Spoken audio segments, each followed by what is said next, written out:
하나님 또 반복해서 우리에게 계속 말씀하시는 거죠. 목자와 양의 관계로 우리를 표현하실 때, 모세가 이스라엘 백성들을 홍해를 건너서 가나안까지 인도에 가는 이 간이와 여정의 모습이 목자의 모습, 그리고 이스라엘 백성들의 양들의 모습. 그래서 우리가 세상 끝날까지 가는 우리 신앙 여정도, 이 인생살이도 양들의 모습으로 말씀을 하고 있죠. 우리로 주의 음성을 들어야 된다. 양은 무기가 없습니다. 날카로운 이빨도 없고 들이받으면 되는 어떤 머리에 뿔도 없고, 그렇다고 몸에 무슨 냄새를 풍기거나 몸에 가시가 붙어 있거나 딱딱한 재질이거나 그래서 거북이처럼 들어가 숨으면 되고 뭐 그런 거 없어요. 빨리 달려서 도망갈 수 있는 것도 아니고.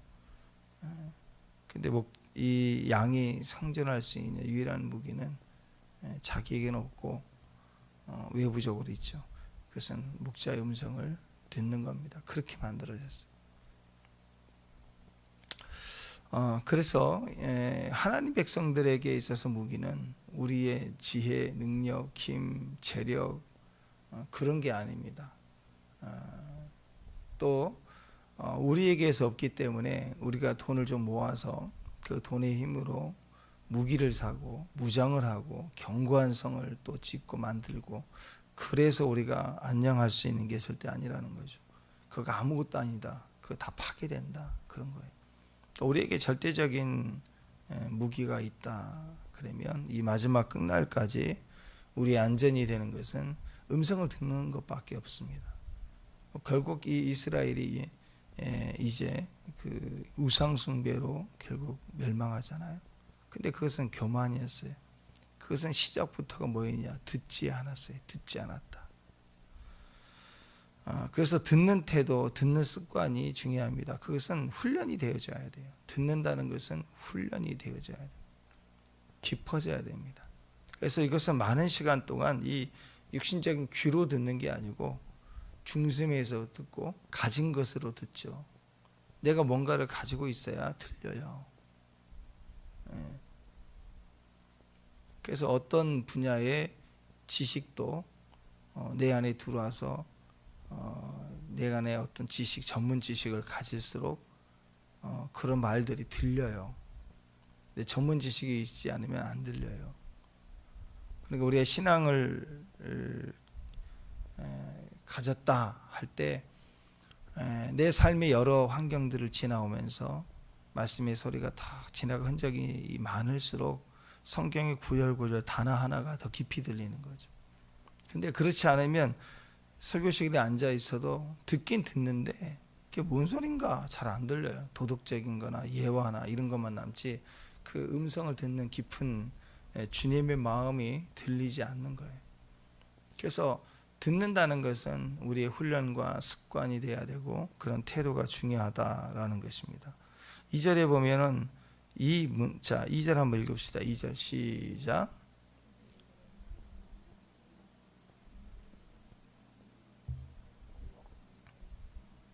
예.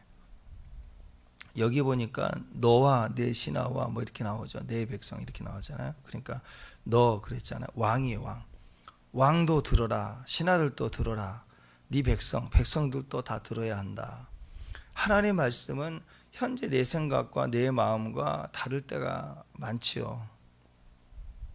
보통 적군이 침략해 온다 그러면 우리의 생각은 당연하죠. 당연히 저항하라, 대적하라, 이번에 쫓아내라, 승리하라, 이번에 본때를 보여주자, 이기자, 뭐 이런 게 당연한 우리의 뜻입니다. 그런데 지금 하나님의 뜻은 항복하라예요. 항복하면 더 좋을 것이다. 그게 아니라 분명하고 단호하게 명령합니다. 항복하라. 항복하지 않으면 죽는다.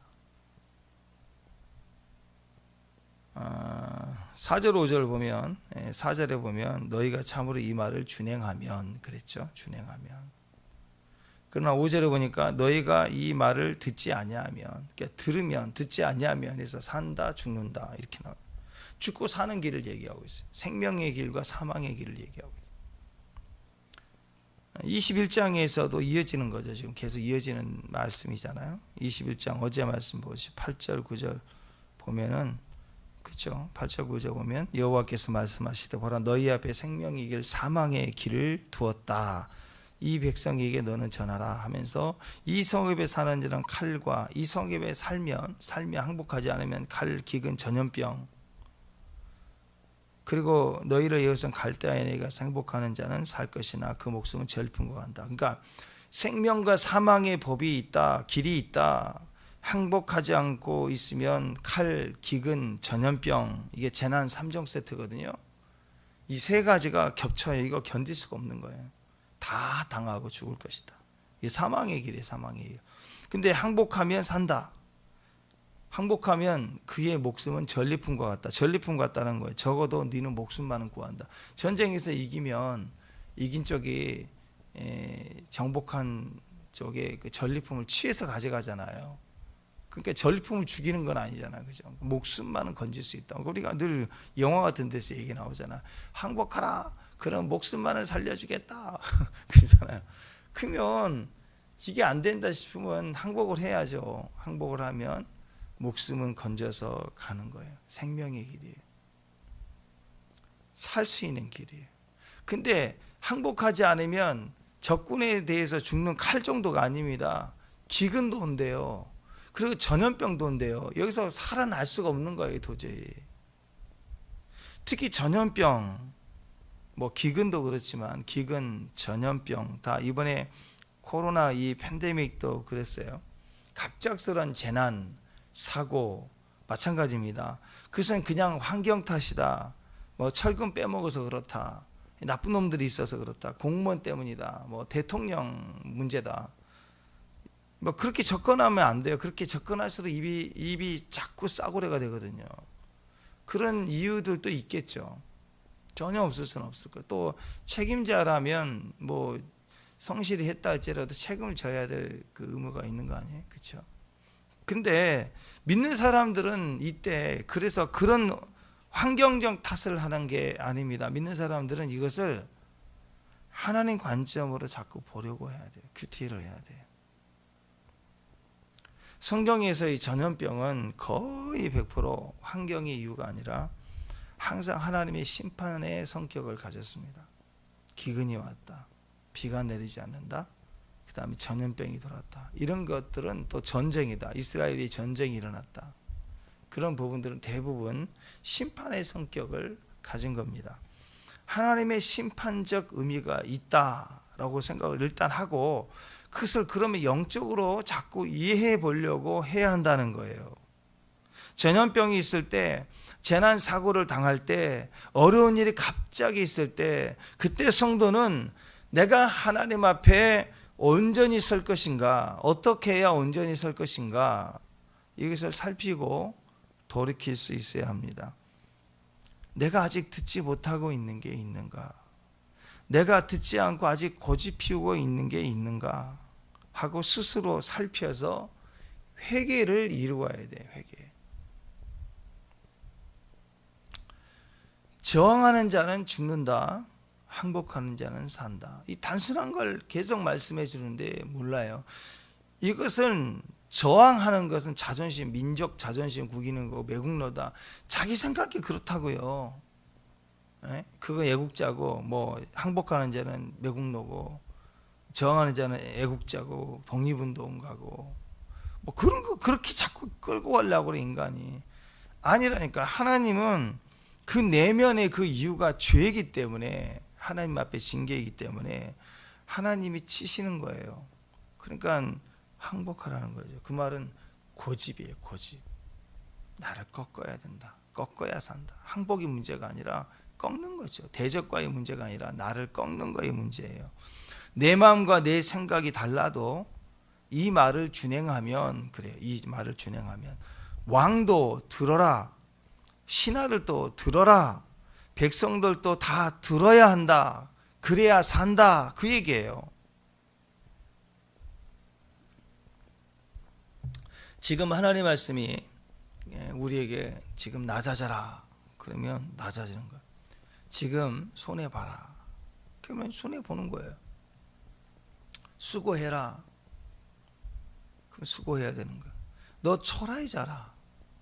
그럼 그 시즌이면 초라해지는 거야. 너 눈물의 빵을 먹어라. 그러면 그거 안 먹겠다 버티는 게 아니라 눈물의 빵을 먹어야 되는. 그리고 그 상황을 지나가야 돼. 자존심 상하고 말이 안 돼도 네가 항복해라. 그러면 항복하는 거예요. 그리고 이 상황이 네가 잘못이야. 그러면 막 따지지 말고 회개해야 돼요. 회개. 그렇지 않아요? 상대가 더 잘못했어요. 이 주변이 온통 죄를 다 짓고 있어요. 근데 하나님은 우리는 그런 죄를 짓지 않지만 소돔과 고모라성이 있다고 합시다. 주변이 온통 죄를 다 짓는데 우리는 그렇게 섞여서 살지는 않아요. 섞여서 그들과 하는 죄악을 짓지 않는다고 합시다. 근데 하나님이 네가 회개하라. 그러면 회개해야 돼요. 왜냐하면 그 사람들하고 관계가 아니에요. 우리는 하나님과의 관계.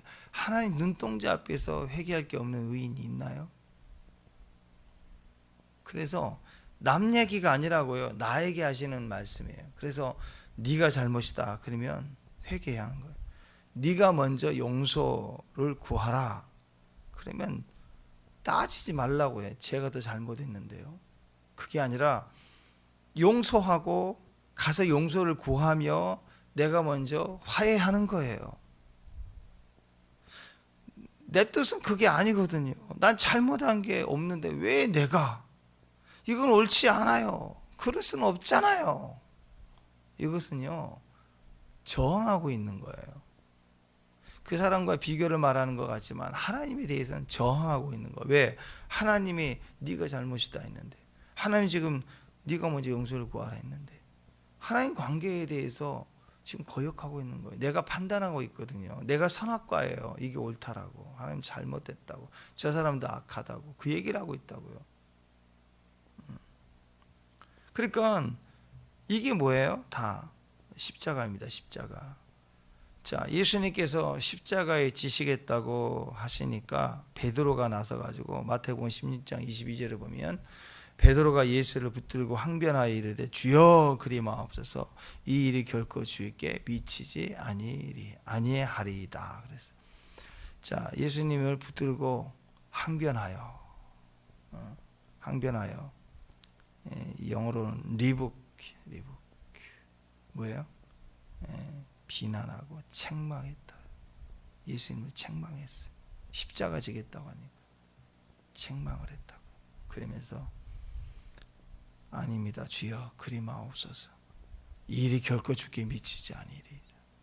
겉으로 보면 이 베드로의 말과 행동이 인간적으로 의리가 있어 보이죠. 아니에요. 그렇지 않을 거예요. 막 정이 있잖아요. 그리고 공감력이 있잖아요.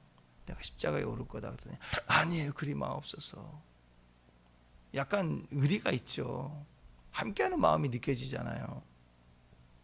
근데 영어로 보니까 예수님을 막아섰는데 막아선다는 이 항변하다는 단어가 예수님을 책망했다는 거예요.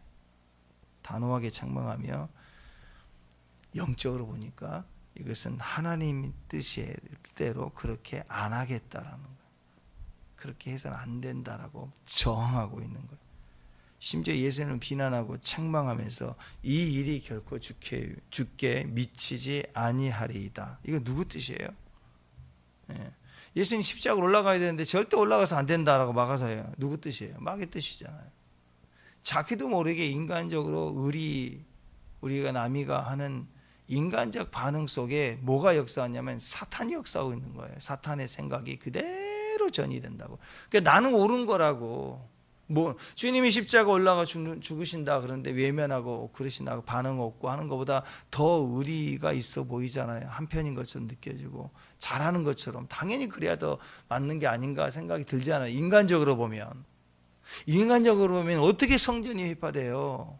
어떻게 지성소에 지극히 거룩한 곳에 이방인이 들어올 것이냐? 또 예루살렘 성 자체가 사방이 세 골짜기가 다 있고요. 견고한 성이에요. 한 번도 정복당하지 않은 성이 어떻게 넘어질 수 있느냐? 인간적으로 보면 그렇게 될 수는 없고 돼서도 안 되는 거잖아요. 그런데 영적으로 보니까 십자가에 절대로 올라가는 일이 있어서는 안 된다. 누구 생각이에요? 마귀 생각이 자기도 모르게 자기 앞에 그 의리를 따지고 주님을 생각하는 척하는 마음속에 의도적으로 유다처럼 의도적으로 행동한 게 아니었다고요. 그러나 자기도 모르는 사이에 옳고 바르게 판단하고 행동한다고 하는 것 속에 마귀 짓을 하는 거예요. 그러니까 곧바로 예수님께서 베드로에게 그 다음 절에 보니까 사탄아 뒤로 물러가라. 내 뒤로 물러가라. 너는 나를 넘어뜨리게 하는 자다. 내가 하나님 일을 생각하지 않고 도리어 사람 일을 생각하는도다. 그러니까 하나님 뜻이라고 하는 관점에서 보면 사탄이에요. 넘어지게 하는 자라는 거예요. 하나님 지금 대적하고 있어요. 예수님 발로 걸고 넘어뜨리려는 거예요. 똑같거든.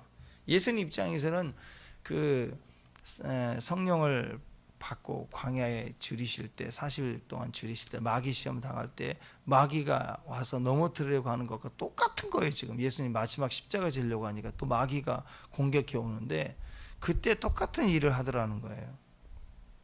그러니까 주의해야 됩니다. 가장 가까운 사람 나를 위하고 근데 그 사람들이 나를 의도적으로 배신하고 뭐 마지막 때 배도가 일어난다고 하지만 그 배신을 하지 않더라도 인간적으로 우리를 위한 척하는 모든 게 우리를 넘어뜨리려고 하는 거예요. 욥이 고난을 당했을 때 그 세 친구가 얼마나 친한 친구예요. 하나님 앞에 경건한 자거든요.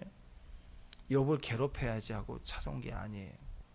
나름대로 욥을 위하고 무슨 죄가 있는지 살펴보자고 얘기하고 그런 의도로 얘기하지만 사실은 다 뒤집어 놓잖아요. 누가 하는 거예요? 마귀가 정죄하는 거예요. 정죄. 사건으로 넘어뜨리고 죄를 짓게 하는 것뿐만 아니라 마귀는 더 큰 일은요. 그 다음에요. 낚싯바늘 딱 꽂아서 물면 그 다음부터는 질질 끌고 가는 것처럼 마귀의 주된 일은 우리 안에 계속 정죄하는 거예요. 계속 생각과 사고를 파고들어서 우리를 계속해서 묶어가는 거예요. 그러니까 넘어지게 하는 거예요. 우리도 마찬가지입니다. 우리가 하나님의 일을 생각하지 않고 인간적 일, 사람의 일을 사람의 옳은 대로 생각하면 자기는 모르게 계속 마귀 짓이에요. 이게 옳다라는 거. 이렇게 하자. 이게 맞는 거야. 그러면 자꾸 관계가 깨져요. 이게 맞는다. 바르게 하자. 각성하라. 이거 옳지 않다. 생각해봐라. 맞다. 자꾸 그러면요 안티가 되는 거예요. 자꾸 부작용이 있어요. 은혜가 다 깨지는 거예요. 다 계산으로 해야 되니까 원칙 해야 되니까. 그러면 세상하고 똑같아지는 거죠. 교회가.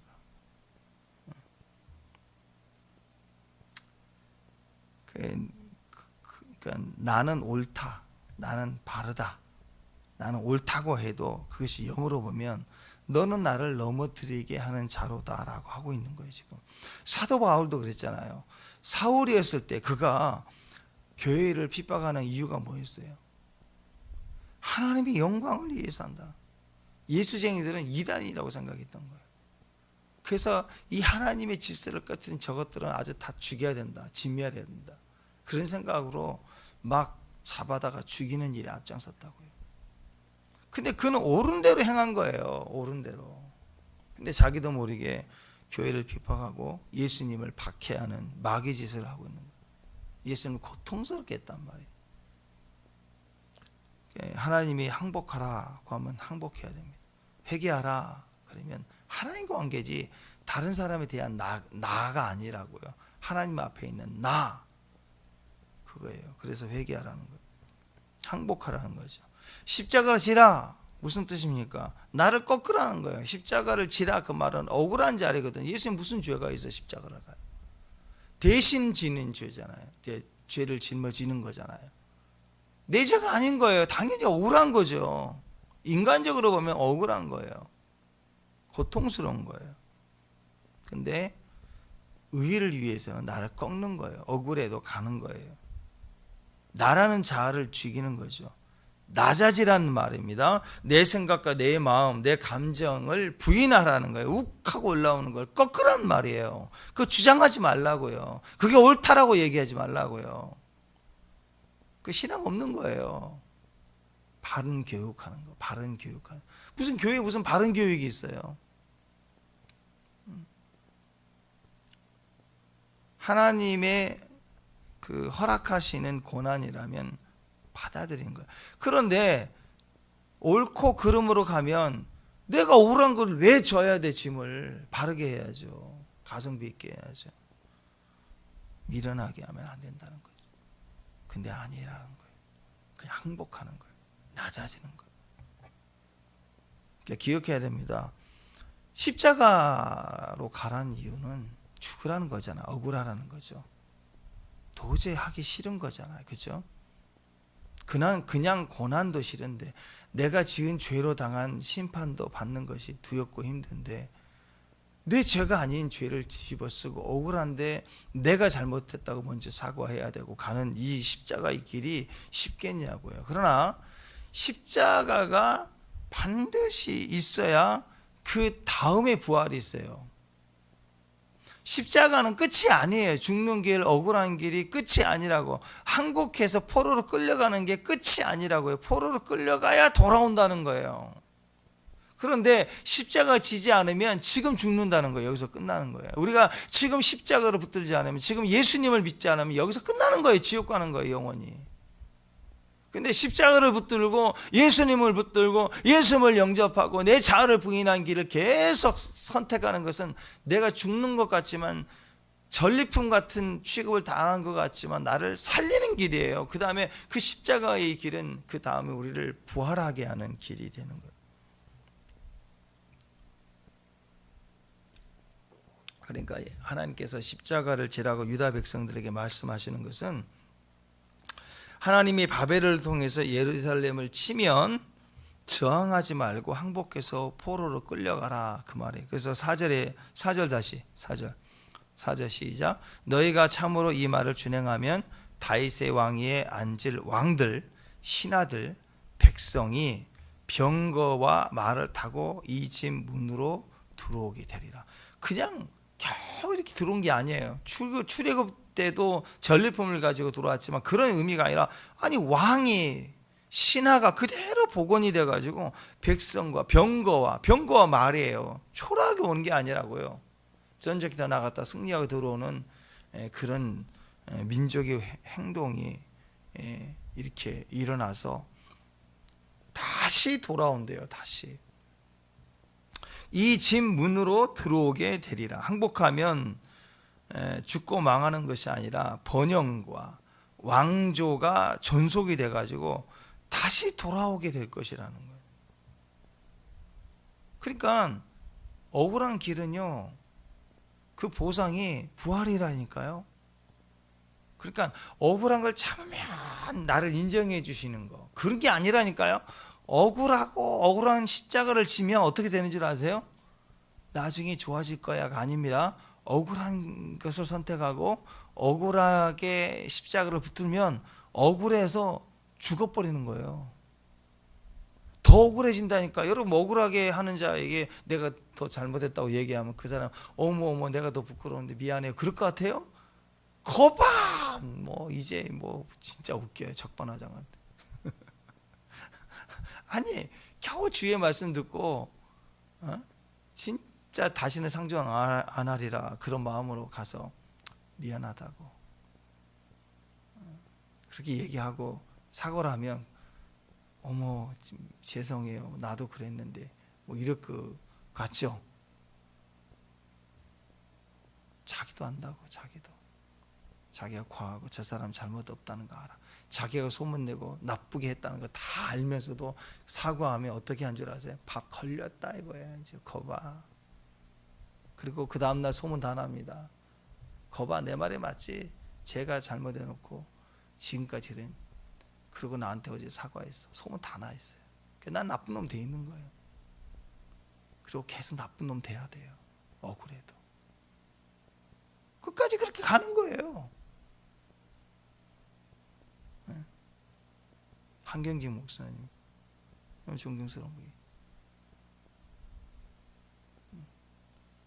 또 오크라 목사님도 마찬가지다. 귀한 분들은 다 좋은 귀한 분. 물론 나쁜 행적이 있는 목회자들도 있어요. 근데 저는 조은기 목사님 보면서도 그렇지만 강희정 목사님도 투병하고 할 때 사람 말 흔들리지 않고 계속 고집스럽게 일주일에 2번씩 투석하면서 7, 8년 그렇게 병 치료하시다가 돌아가시는 모습도, 조은기 목사님도 속상할 때가 있는 게 그 무슨 파리에 무슨 여왕 뭐 간음을 했네 뭐 이런 게 엄청 그 법정까지 가고 책을 써가지고 막 난리를 칠 때 한마디도 안 하고 그냥 나쁜 놈 된 거예요. 그 길 가는 거예요. 변명하지도 않고. 나중에는 그 파리의 여왕인가 뭐 그 책 저자가 그냥 자기가 상상해서 쓴 소설이었다 이렇게 공개 사과를 했는데도 끊임없이 2단 3단 저런 간음 목사가 무슨 목사냐 하면서 죽을 때까지 달고 다니잖아요. 가정 문제, 물론 조금씩 가정 문제들은 있었겠죠.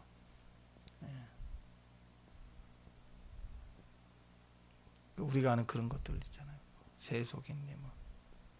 근데 그런 억울하게 그런 일이 없어도 그걸 안고 가시는 거예요. 변명하고 고소를 해가지고 이걸 하는 사람들은 본때를 보여줘야 되고 그러지를 않았다라는 거죠. 그러니까 여러분 항복하면요, 억울하면 그 억울한 길을 선택하는 게 십자가인데 왜 그 십자가를 선택해야 되느냐? 억울해서 죽어야 돼요. 그럴 때 있잖아. 나 억울해 막 너무 죽을 것 같아. 그러니까 죽어야 돼. 죽을 것 같은 건 아직도 아닌 거야. 죽어버려야 되는 거, 그 억울함에서. 그래서 어떻게 되냐면 이 속이요, 껍질만 있고 우리 그 이번에 강원도 가서 봤죠. 그 거기에 큰 고목들을 보니까 속이 다 없어. 다 텅 비었어.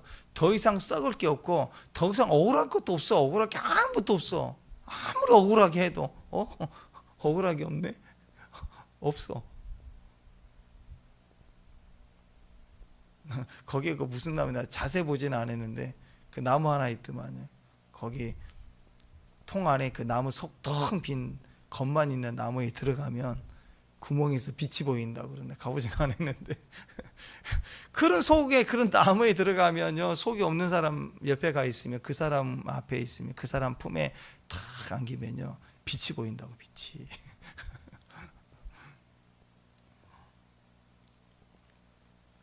억울해서 죽어라 이거야. 십자가 그렇다가. 그러면 부활은 죽을 것 같을 때 생기는 게 아니잖아요. 죽어야 돼요. 그러니까 어떻게든 둘 중에 하나죠. 어떻게 죽어요?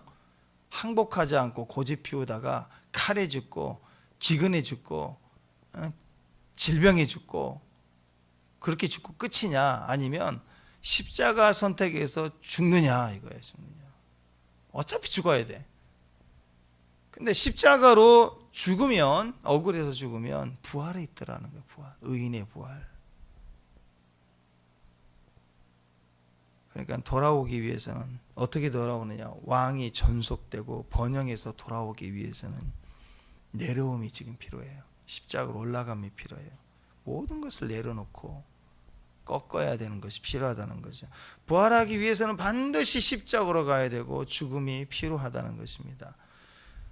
그래서 듣는 것이 중요해요. 내가 좋아하는 것만 골라서 듣는 것이 아니라 원하지 않는 것까지 아멘하고 들을 줄 알아야 돼. 이게 도파민 현상이에요. 요즘 굉장히 위험한 현상입니다. 도파민이 우리 몸에 있는 호르몬인데 마약을 하잖아요.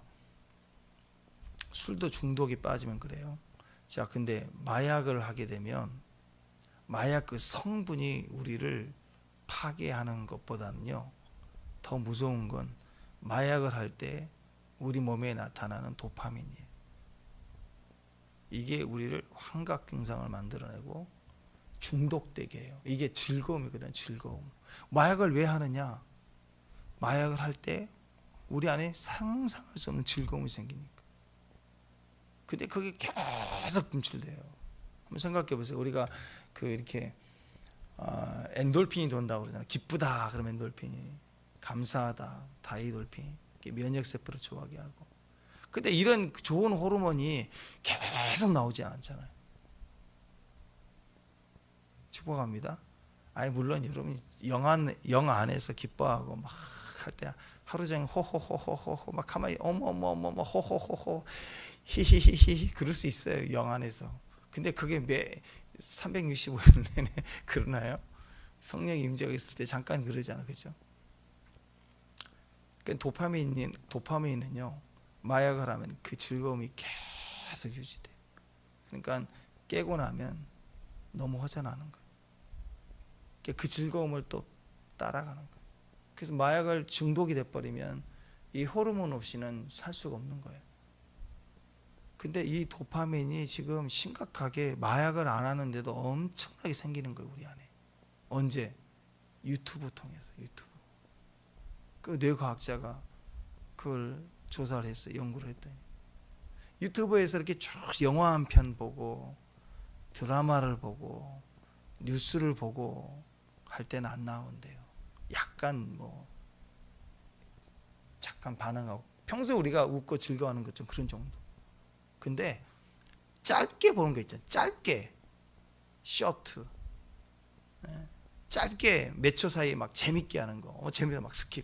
그 다음에 영화도 중간에 막 스킵, 막 내가 원하는 것만 탁 선택해보고 막 넘기다 내가 원하는 것만 탁 보게 되고, 자꾸 이렇게 하는 사람들은 그게 즐거운 거예요. 그게 도파민이라고. 거기에 중독된 사람들은 절대 유튜브를 못 놔요. 넷플릭스를 못 난다고. 넷플릭스도 영화도 엄청 많으니까 하나를 끝까지 쭉 보질 못해요. 계속 넘기면서 내가 원하는 것만 또 보고 또 보고 또 보고 그것만 탁 보고. 이게 마약이 우리 안에 만들어내는 그 길을 우리 안에 뇌에다가 심어놓는 길이라고. 이 도파민 현상이 우리 안에 지금 일어나고 있어요. 설교도 스킵해버려요. 듣질 않아요. 짧게 그것만, 내가 원하는 것만 선택해서 즐기는 현상, 그게 도파민 현상이에요.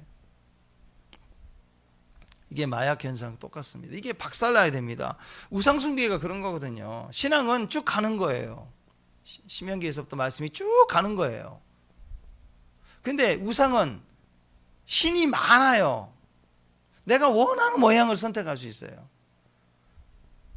크게 섬기기도 하고 내 규모에 따라서 작게 만들어서 내 집에다 갖다 놓을 수도 있고 소유할 수도 있고, 언제든지 내가 원하고, 그리고 집에 어디다 놔두고 모르는 척해도 상관없고 꼭 지켜야 되는 것도 아니고, 그리고 간절해지면 또 찾아서 비나이다 할 수 있고, 또 그러니까 너무너무 내가 신을 선택할 수 있는 자유가 있는 거예요. 즐거운 거예요. 신의 모양도 내가 원하는 대로 다 깎아서 내가 좋아하는 이미지를 만들어낼 수가 있고, 그것이 나를 행복하게 해줄 거라고 믿는 거죠. 내가 원하는 길이 아니라도 내게 유익을 주시기 위해서 허락하는 길이면 믿음으로 걸어가야 되는데, 이 도파민 현상은 그걸 막아서서 저항합니다. 그리 맞서서 그건 아닌 것 같아요. 즐겁지 않아요. 이건 아닌데요. 절대로 안 가려고 고집을 피운다는 거예요. 이 도파민 현상에 물든 우리 마음을 치유하고 이 물든 쓴 물을 빼내기 위해서는 고난이 필요한 거예요. 그 자리를. 그래서 이 도파민 현상은 무조건 금지예요. 마약한 사람들 어떻게 해요? 제일 먼저 격리하는 거잖아, 그죠? 술 격리해야 돼요. 중독 현상은 무조건 일단은 격리하는 거예요. 못하게 하는 거예요. 다른 즐거움을 얻게. 그 아이들이요, 그 청소년 대안학교 프로그램들 보니까 그 한 달 코스 하는 그 방학 때 하는 거, 애들이 일주일 동안 난리를 펴요. 들어가면 핸드폰 걷거든. 그러니까 그 시골에 아무것도 없는데 막 목이 득실거리고 막 이런 데다가 놀 게 없잖아. 핸드폰 다 뽑아버렸어. 그러니까 막 애들이 막 투정하고 싫고 막 죽을 것처럼 힘들어하는 거죠. 이틀 3일. 빠른 애들은 3일부터 시작했어요. 그 일주일 동안 가요. 근데 서서히 애들이 우리 옛날에 시골에서 했던 것처럼 없으니까 거기서 하는 공차기, 뭐 술래잡기 그런 거 시키는데 그걸 되게 좋아해. 그러면서 바뀌어. 그런 단순한 놀이에 즐거움을 회복하고 막 어깨동무하고 막 애들이 바뀌더라고요. 바뀌어. 그 즐거움을 찾는 거예요. 그 몸에 붙어있는 이 도파민 현상이 떨어져 가기 위해서는 격리가 필요하고 떠남이 필요하고 없어져야 돼요. 있는 게 없어져야 되는 거예요. 오늘 이 신하들 백성들에게 하나님께서 예레미야를 통해서 하시는 말씀이 들어라 들어라 하시면서 하는 말씀이 이전에 들어본 적이 없는 새로운 어떤 말씀을 하시는 게 아니라 들어라 했던 그 말씀은 뭐냐, 이전에 신명기 때부터 계속 이 말씀을 순종하면 내가 형통할 것이고 계속 그 얘기잖아요. 또 솔로몬이 성전을 지었을 때도 이전에 이름을 두고 기도하는 데 응답하소서 그랬을 때도 똑같이 하잖아요. 이 말씀을 지킬 때 네 왕조가 지켜질 것이고 영원할 것이고 말씀을 어기면 떠나갈 것이다, 망할 것이다 계속 말씀하시잖아요. 그러니까 이 여기서 얘기하는 들으라 그 말은 어떤 새로운 계시를 들어야 사는 게 아니고요, 새로운 정보를 듣는 게 아니고 가장 핵심이에요. 가장 핵심, 하나님이 하셨던 이전의 말씀 그대로예요. 정리해 드릴까요? 그러니까 형통이 뭐예요? 형통하는 길은 새로운 정보와 능력을 받는 게 아니에요. 듣는 말씀, 이미 들은 말씀을 듣고 또 듣는 거예요. 새로운 걸 듣는 게 아닙니다. 들은 말씀이에요. 알고 있는 말씀을 내가 또 들어야 돼요. 또 들으면 그것만으로도 대역전이 일어나고 충분히 기적이 된다라는 거예요. 새로운 어떤 것을 받아들이는 게 아닙니다. 주신 계시예요. 말씀이에요. 예수님을 다시 듣고 순종하라, 그 얘기입니다. 그게 우리 살 길이에요. 들은 말씀 또 듣고 또 듣는 거. 자, 다시 3절. 자, 뭘 드려야 되는가요? 성경 전체 말씀이 어떻게 정리되나 보세요. 3절 시작.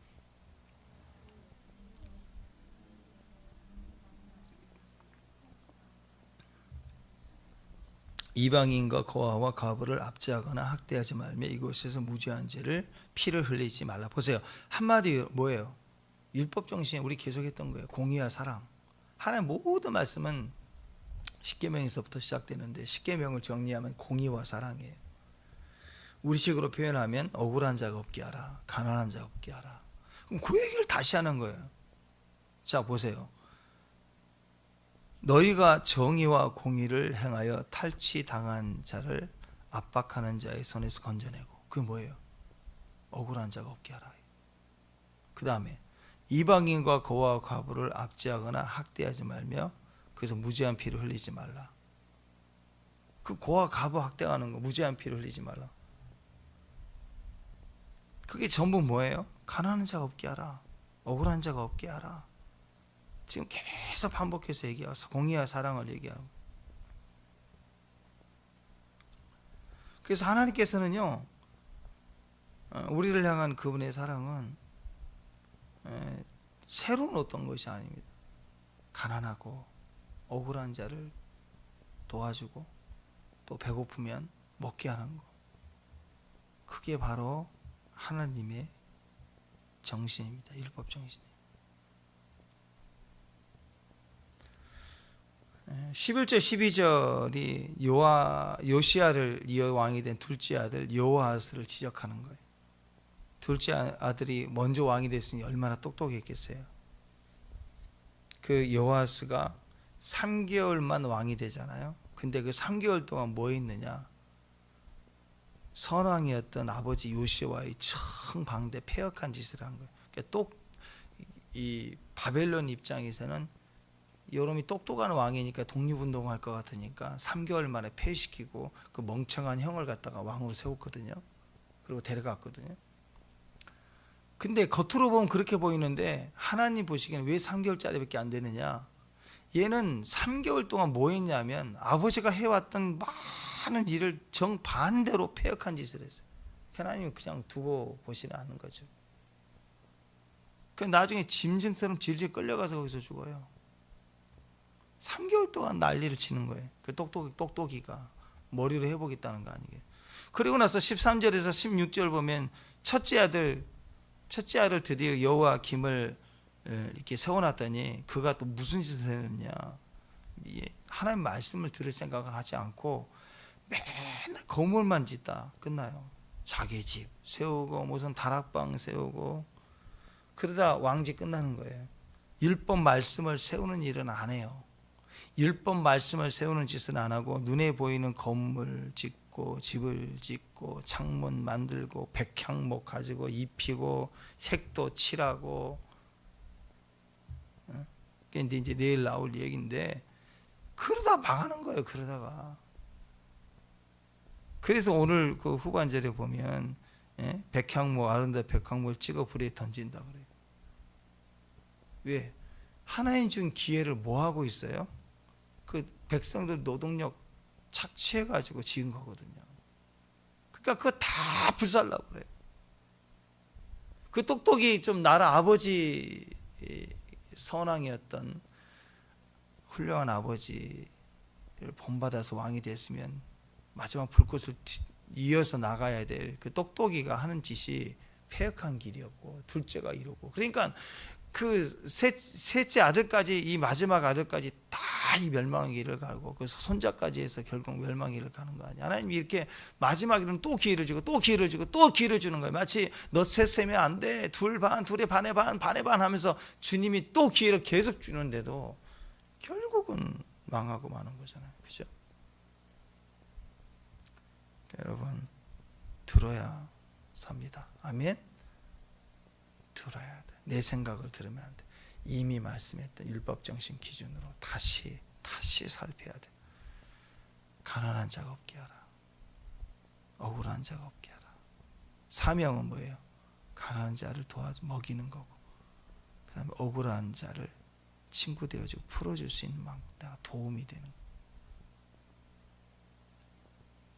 거예요. 그러면 악한 자는 뭐예요?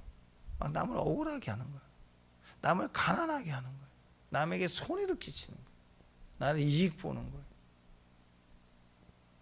그러니까 우리가 이 하나님 앞에서 인간적으로 의리 찾으면서 하나님을 대적하고 반대하는 이 어리석음이 되지 말고, 우리 안에 그냥 내가 선택한다 이 도파민 현상을 따라가다가 망하는 자 되지 말고, 싫어도 힘들어도 어려워도 고난이어도 억울해도 그렇지요 뭐 하면서 그 길을 갈 수 있는 지혜로운 주의 종들이 다 되시기를 바랍니다. 기도하겠습니다. 하나님 은혜를 감사합니다.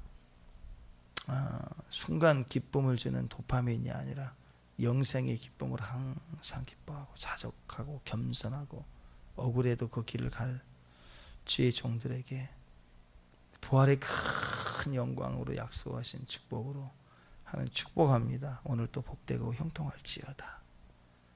예수님의 이름으로 기도합니다.